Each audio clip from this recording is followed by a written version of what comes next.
A trend that I've noticed in recent years when in regards to Pokemon games is an unusual fixation on stones and crystals. Evolution stones, Mega Stones, Z crystals, Terra crystals, Dwayne Johnson, Wishing Stars, and more. Not to mention the existence of rock and ground type Pokemon themselves. For whatever reason, minerals seem to possess an unusual level of power within the world of Pokemon. So today, I aim to properly discuss every instance of stones wielding unusual amounts of power in the Pokemon franchise, as well as a possible explanation for such a phenomenon. Without further ado, let's get right into it. It's hero time! So let's start off by acknowledging every instance of unusually powerful stones within the Pokemon universe. Firstly, and quite probably the one that you all thought of first, are the various evolution stones. The Fire Stone, Water Stone, Thunder Stone, Leaf Stone, Moon Stone, Sun Stone, Shiny Stone, Dusk Stone, Dawn Stone, and Ice Stone. For whatever reason, these mysterious stones are able to make certain types of Pokemon evolve into new and more powerful forms, and in some instances, one Pokemon could be influenced by several different stones instead of just one. There's also the Everstone, a stone that prevents any Pokemon from being able to evolve at all. This has led me to the idea that perhaps the evolution stones exude some kind of energy that can basically jumpstart Pokemon into evolving by providing some kind of power boost, whereas the Everstone is a stone that acts as a sort of sponge for energy, thus draining a Pokemon of the power that they need to evolve, and therefore preventing evolution from occurring whatsoever. Similar to the Everstone, there is also the Float Stone that somehow makes the holder lighter, though this is likely only due to the item being a reference to how some real-world animals use stones to float up to the surface of the water faster, and not like an actual in-universe thing. But there is also the King's Rock, a rock that can spur on evolutionary adaptation in a number of different Pokemon as well. So not just the evolution stones are capable of inducing an evolutionary effect. Similarly, there is also the Metal Code, which can spur on the evolution of some Pokemon. Metal is of course refined from ore deposits in the ground, so this furthers the idea that rocks in the Pokemon world wield unusual powers. There's also the Hard Stone, which is capable of making rock-type Pokemon more powerful when wielded by one.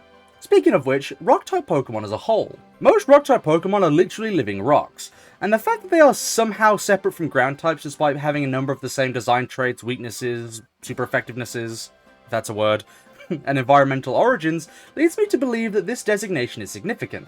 Similar to the evolution stones, rock-type Pokemon clearly possess some kind of unusual power, as evidenced by Pokemon as far back as Golem in Gen 1, a rock creature whose insides are seemingly overflowing with explosive power.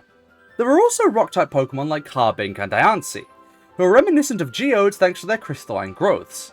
Pokemon like these two also raise the point of crystals in the Pokemon world having unusual powers, which we will return to shortly, but before moving on to discussing crystals, however, let's look at one more unusual stone.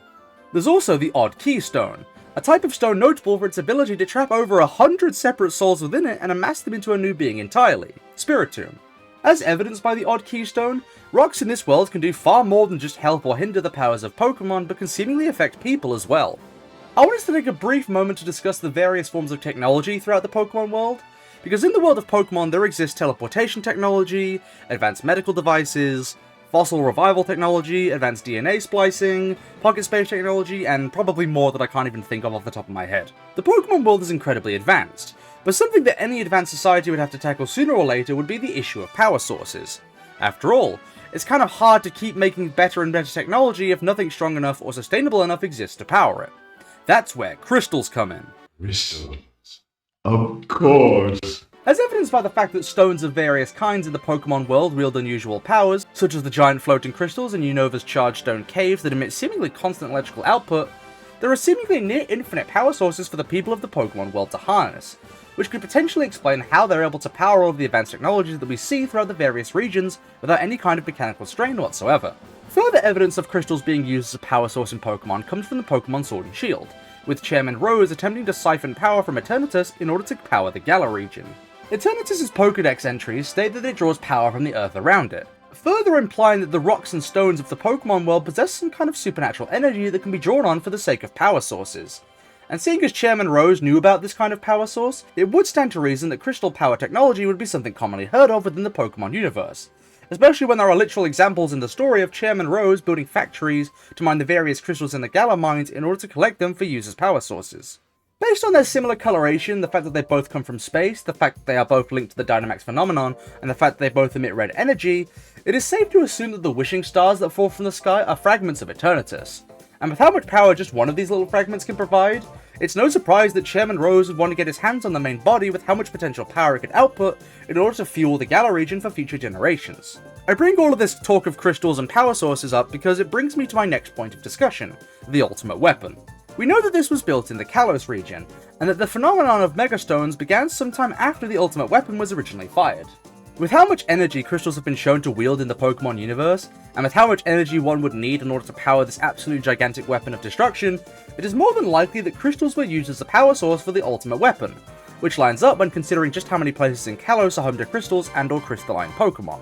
With the crystal's energy amassed into the ultimate weapon, the remnant energy signatures after the weapon was fired solidified and turned into megastones. With that energy, which would essentially be a more dense and powerful version of the energy found in the evolution stones, spurring even fully evolved Pokemon into an unnatural new evolution, Mega Evolution. Essentially, I'm proposing that crystals like the evolution stones were used to power the ultimate weapon. Then the remnant energy became the megastones, which act as more powerful evolution stones due to all the amassed energy within them, resulting in the temporary and dangerous Mega Evolution that occurs instead of the standard safe permanent evolution provided by a regular evolution stone. But moving on to discussing more crystal technologies, Gen 9 also introduced us to the concept of Terra Crystals and Terastallization, crystals that exude the unusual power to change or empower a Pokemon's type. We've seen that massive quantities of these Terra Crystals exist within Area Zero, and so they were likely used as the power source for Professor Sada and Turo's time machines, because something as powerful as a time machine would certainly require massive amounts of power, and seeing as this whole project was done without any kind of government backing as far as I can remember, it would stand to reason that there would be no way to gather enough power necessary for the time machine to work if it wasn't just naturally drawing power from all of the various crystals surrounding it in the depths of Area Zero. Hell, the energy generated from the crystals within Area Zero is so dense that it literally can be seen visibly within the atmosphere of the area. And considering that Gen 9 was the first Pokemon game to exclude some kind of power plant building, I'd honestly be willing to argue that all of Paldea is already relying on the Terra Crystals within Area Zero for power. There were also the Z Crystals, which are capable of granting a tremendous boost of power to a Pokemon for a brief period, allowing the use of devastating Z moves. Considering the existence of Ultra Space in Necrozma, I'm personally under the impression that Z Crystals are the power-filled crystals of other alternate universes that could be accessed by Ultra Space. After all, considering that Buzzwole is the equivalent to an early game Bug-type Pokemon in some alternate universes, then the absolute absurd power granted by Z Crystals could be the result of Z Crystals being the alternate universe equivalent of an Evolution Stone. The power scaling checks out as far as I can tell. Delving once more into the power seemingly possessed by the Earth itself within the Pokemon world, this could also explain how Regigigas gave life to Regirock, Registeel, and Regice, as each were composed of the minerals of the Earth. And yes, there is such a thing as mineral water, so Regice does count too. Perhaps with the power naturally found within the Earth, Regigigas was able to create his living golems.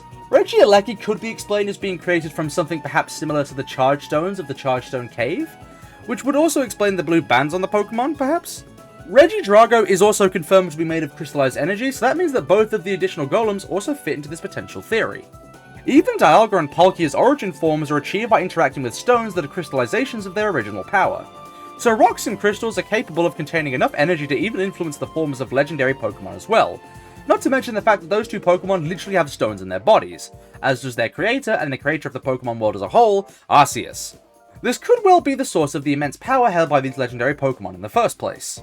But with all of this evidence, you then have to stop and ask yourself, well, why is the ground so full of energy in the Pokemon world in the first place? I believe I have an answer to this. Groudon. Groudon is a legendary Pokemon that literally created the land all by itself, and considering how Groudon was created by Arceus, there would certainly be some immense power at Groudon's disposal.